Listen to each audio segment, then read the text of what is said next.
بسم اللہ الرحمن الرحیم۔ مشکات شریف کی 10ویں حدیث سے آج آغاز کر رہے ہیں ہم۔ فرحان بھائی فون رکھ دیں۔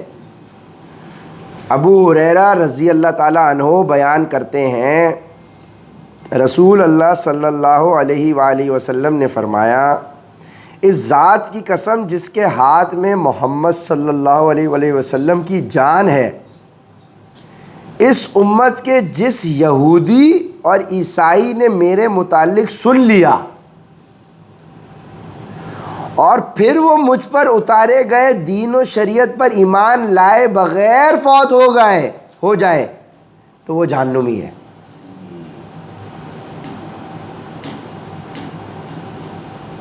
یعنی اس امت کے جتنے بھی عیسائی اور یہودی ہیں ان تک اسلام کا میسج پہنچ گیا اور وہ ایمان لائے بغیر فوت ہو جائیں تو وہ صدقہ یا رسول اللہ۔ ابو موسیٰ اشعری، دوسری 11ویں نمبر، ابو موسیٰ اشعری رضی اللہ تعالیٰ عنہ بیان کرتے ہیں، رسول اللہ صلی اللہ علیہ وآلہ وسلم نے فرمایا، 3 قسم کے لوگوں کے لیے 2 اجر ہیں۔ اہل کتاب میں سے وہ شخص جو اپنے نبی پر ایمان لایا اور پھر محمد صلی اللہ علیہ وآلہ وسلم پر ایمان لایا، یعنی پہلے کرسچن تھا پھر مسلمان ہوا۔ مملوک غلام جب وہ اللہ کا حق ادا کرے اور اپنے مالکوں کا بھی حق ادا کرے، اور ایک وہ شخص جس کے پاس کوئی لونڈی ہو، وہ اس سے ہم بستری کرتا ہو، پس وہ اسے آداب سکھائے اور اچھی طرح مؤدب بنائے، اس کو بہترین زیور تعلیم سے آراستہ کرے، پھر اس کو آزاد کر دے اور اس کے بعد اس سے شادی کر لے تو اس کے لیے 2 اجر ہیں۔ غلام اور یہ لونڈی والا چکر تو ہمارے پاس ہے نہیں، اور آج کل تو یہ وہ والا ہو سکتا ہے کہ بھائی ایک پہلے جو تھا یا کرسچن تھا پھر وہ مسلمان ہو جائے۔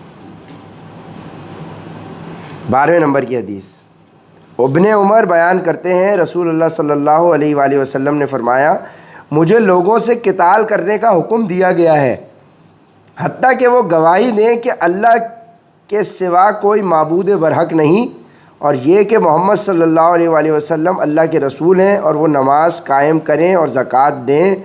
جب ان کا یہ طرز عمل ہوگا تو انہوں نے حدود اسلام کے علاوہ اپنی جانوں اور اپنے مالوں کو مجھ سے بچا لیا، اور ان کا حساب اللہ کے ذمے ہے۔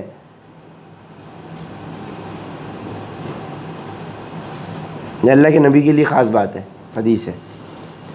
انس رضی اللہ تعالیٰ عنہ سے روایت ہے کہ انہوں نے کہا کہ رسول اللہ صلی اللہ علیہ وسلم نے فرمایا، جو شخص ہماری نماز کی طرح نماز پڑھے، ہمارے قبلے کی طرف رخ کرے اور ہمارا ذبیحہ کھائے تو وہ ایسا مسلمان ہے جسے اللہ اور اس کے رسول کی امان حاصل ہے، سو تم اللہ کی امان اور ذمے کو نہ توڑو۔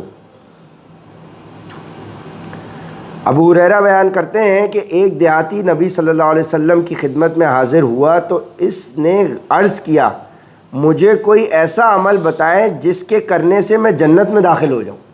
ایک دیہاتی حضور کے پاس آیا ہے کہ مجھے کوئی ایسا عمل بتائیں جس کو کرنے سے میں جنت میں داخل ہو جاؤں۔ آپ نے فرمایا، تم اللہ کی عبادت کرو اور اس کے ساتھ کسی قسم کا شرک نہ کرو۔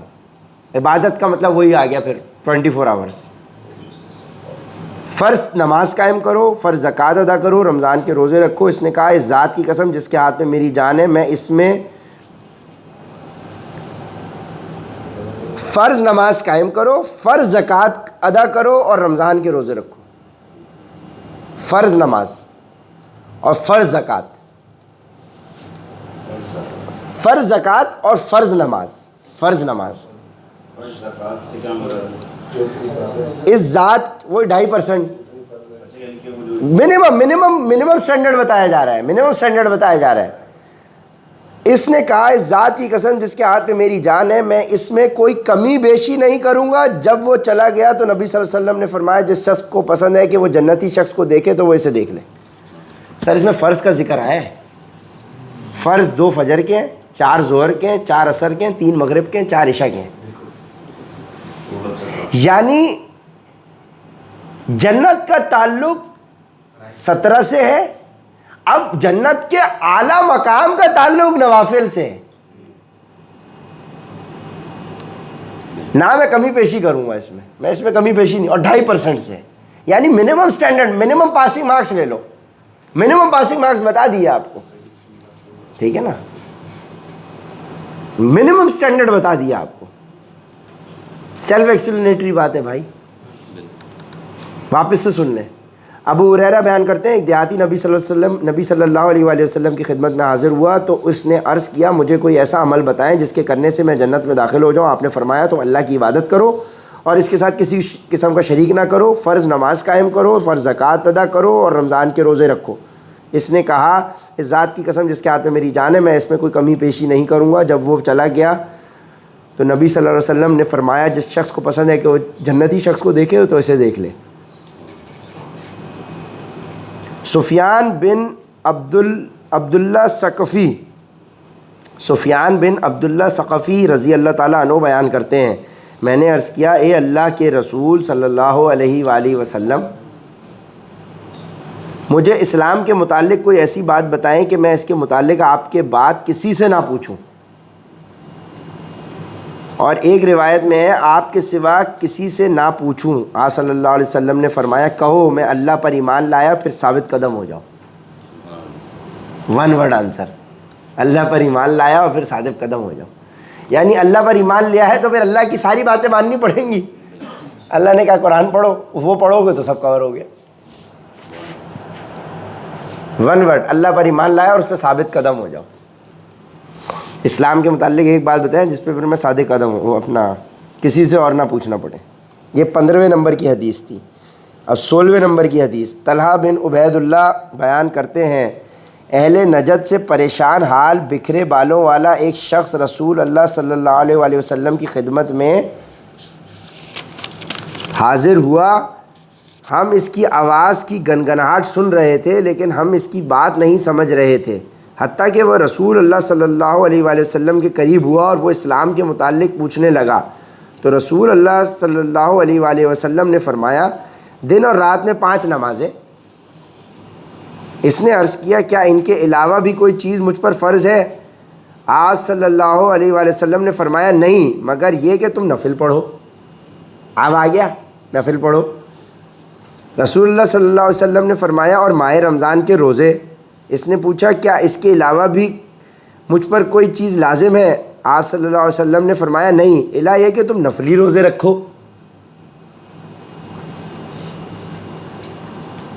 نہیں یعنی فرض یہی ہے، الا یہ کہ تم نفلی روزے رکھو، الا یہ کہ تم نفل نماز پڑھو. راوی بیان کرتے ہیں رسول اللہ صلی اللہ علیہ وسلم نے فرمایا نے اسے زکوٰۃ کے متعلق بتایا تو اس نے کہا کیا اس کے علاوہ کوئی چیز مجھ پر فرض ہے؟ تو آپ صلی اللہ علیہ وسلم نے فرمایا نہیں الا یہ کہ تم نفلی صدقہ کرو. یعنی 2.5% تو دے دی، اس کے بعد جتنا چاہو کرو. راوی بیان کرتے ہیں وہ آدمی یہ کہتے ہوئے واپس چلا گیا اللہ کی قسم میں اس میں کسی قسم کی کمی بیشی نہیں کروں گا. تو رسول اللہ صلی اللہ علیہ وسلم نے فرمایا اگر اس نے سچ کہا تو وہ کامیاب ہو گیا. کلمہ، نماز، روزہ، زکوٰۃ، ٹھیک ہے جی. اس کا مطلب حج کی فرضیت ابھی تک نہیں آئی ہوگی ورنہ حج کا بھی ذکر آتا، ٹھیک ہے نا. صحیح ہے جی. اور پتہ یہی چل رہا ہے لاجک سے کہ یہ مدینہ کے اندر ہی ہو رہی ہے بات، ٹھیک ہے نا، کیونکہ مدینہ کے اندر ہی تو پھر نظام اسٹیبلش ہو رہا تھا نا. تو اب دیکھیں منیمم سٹینڈرڈ سے زیادہ بھی بات کر دی. اب وہی بات ہے جس طرح سے آپ نے قرآن پاک 30 دن میں مکمل کیا، شوق پیدا ہوا ڈیٹیل میں جانے کا، تو بھائی پہلے فرض پڑھنا شروع کرے گا تو شوق پیدا ہوگا نوافل کا. لیکن اگر پہلے ہی تم کو ڈرا دیا گیا کہ 17 کی 17 رکعتیں پڑھنی ہے، فرض سے بھی جائے گا. پہلے فرض پہ تو آ جا بھائی، ٹھیک ہے نا. پتہ نہیں، اللہ عالم.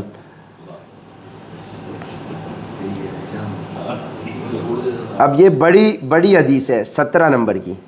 ابن عباس بیان کرتے ہیں، یعنی عباس رضی اللہ تعالیٰ عنہ کے بیٹے ابن عباس، کہ جب عبد القیس کا وفد نبی صلی اللہ علیہ وآلہ وسلم کی خدمت میں حاضر ہوا تو رسول اللہ نے فرمایا یہ کون لوگ ہیں یا کون سا وفد ہے؟ انہوں نے عرض کیا ہم ربیہ قبیلے کے لوگ ہیں۔ آپ صلی اللہ علیہ وسلم نے فرمایا قوم یا وفد، خوش آمدید، تم کشادہ جگہ آئے اور تم رسوا ہوئے نہ نادم۔ انہوں نے عرض کیا اللہ کے رسول ہم صرف حرمت والے مہینوں میں آپ کی خدمت میں حاضر ہو سکتے ہیں، ہمارے اور آپ کے مابین مضر کے کفار کا یہ قبیلہ آباد ہے، آپ کسی فیصلہ کن امر کے متعلق حکم فرما دیں تاکہ ہم اپنے پچھلے ساتھیوں کو اس کے متعلق بتائیں اور ہم سب اس کی وجہ سے جنت میں داخل ہو جائیں۔ اور انہوں نے آپ سے مشروبات کے متعلق دریافت کیا تو آپ نے 4 چیزوں کے متعلق انہیں حکم فرمایا اور 4 چیزوں سے انہیں منع فرمایا۔ آپ نے ایک اللہ پر ایمان لانے کے متعلق انہیں حکم فرمایا، یعنی لا الہ الا اللہ۔ کیا تم جانتے ہو کہ ایک اللہ پر ایمان لانے سے کیا مراد ہے؟ انہوں نے عرض کیا اللہ اور اس کے رسول بہتر جانتے ہیں، یعنی اللہ کے نبی نے پوچھا کہ ایک اللہ پر ایمان لانے سے کیا مراد ہے؟ ہمارا بھی سوال ہے نا یہ، دیکھیں جی۔ آپ صلی اللہ علیہ وآلہ وسلم نے فرمایا اس بات کی گواہی دینا کہ اللہ کے سوا کوئی معبود نہیں اور یہ کہ محمد صلی اللہ علیہ وآلہ وسلم اللہ کے رسول ہیں، یعنی لا الہ الا اللہ محمد رسول اللہ۔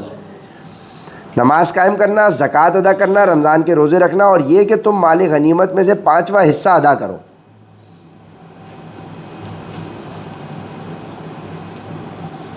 اذان کا پوز،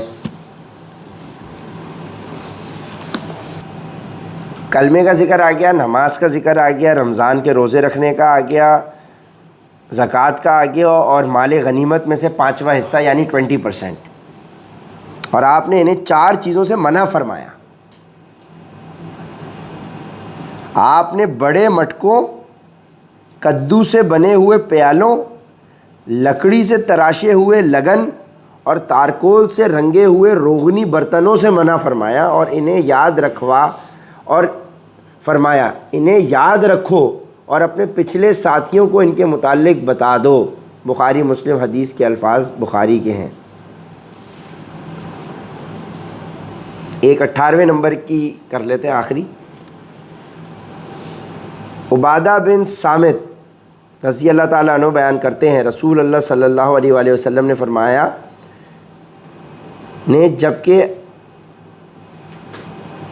بیان کرتے ہیں رسول اللہ صلی اللہ علیہ وسلم نے جبکہ آپ کے صحابہ کرام کی ایک جماعت آپ کے ارد گرد تھی، فرمایا تم اس بات پر میری بیعت کرو کہ تم اللہ کے ساتھ کسی کو شریک نہیں بناؤ گے، تم چوری کرو گے نہ زنا کرو گے،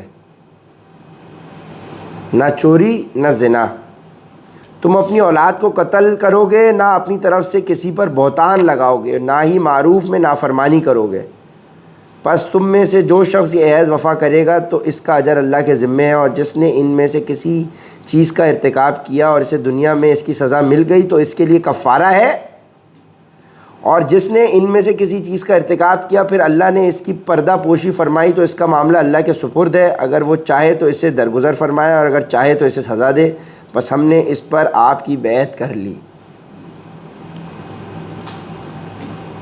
کہ تم اللہ کے سامنے کسی کو شریک نہ ٹھہراؤ، چوری کرو نہ زنا۔ اب یہ لکھ لیں، چوری نہیں کرنی، زنا نہیں کرنا، لا الہ الا اللہ، چوری نہیں کرنی، زنا نہیں کرنا، اولاد کو قتل نہیں کرنا، کسی پہ جھوٹا بہتان نہیں لگانا،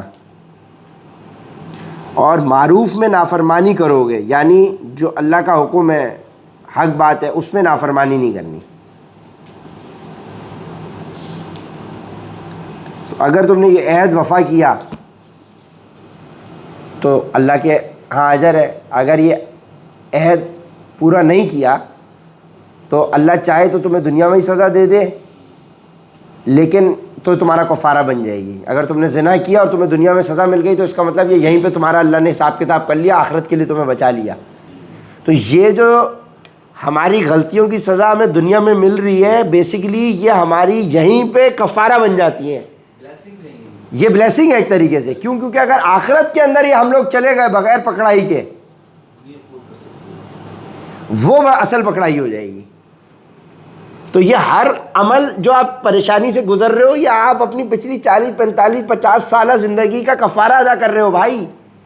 اسی لیے جس نے جتنے بڑے کانڈ کیے ہوں گے اس کے زیادہ لمبے لسن لگیں گے.